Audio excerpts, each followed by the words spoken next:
Hi, I'm Pat Kelly.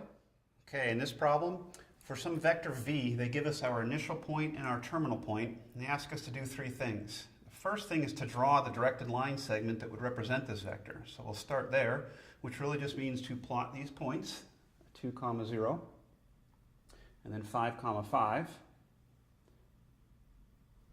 and then connect. But the important thing to pay attention to is that when you're connecting these, your initial point is the bottom, if you will, of the arrow, and the terminal point is where you need to put your arrowhead. Okay, so just make sure that 5, 5 gets the arrowhead. Okay, and then the second thing they ask us to do is to find the component form of this vector. So we're looking for component form of this vector.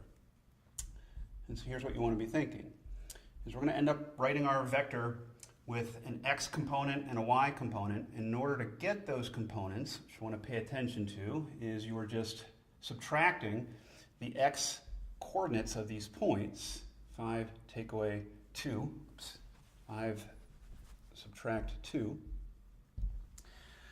But it's really important that what you're doing is subtracting in order where the first number here, the 5, is coming from the terminal point's x coordinate, and the second number that you're subtracting there comes from the x coordinate of the initial point. Okay?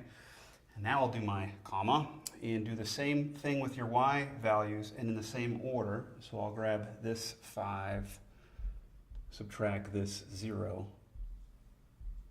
and then do that simple arithmetic. 5 take away 2 is 3. 5 take away 0 is 5. And this is what they want in terms of the component form of the vector. And the last thing they ask us to do then is to draw this vector again with its initial point being at the origin, which is exactly what component form is assuming. You assume that your initial point is at the origin, and the coordinates that you're seeing when you're in component form are really the coordinates of your terminal point. So I'm going to go to 3, 5, 2, 3, up to 5.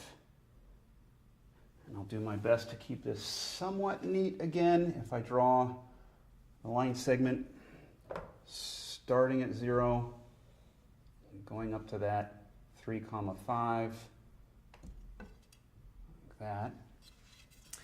And I try to keep it somewhat neat just so that you can see these two directed line segments have the exact same length and going in exactly the same direction, the same vector. Okay, thanks, and I hope that helped.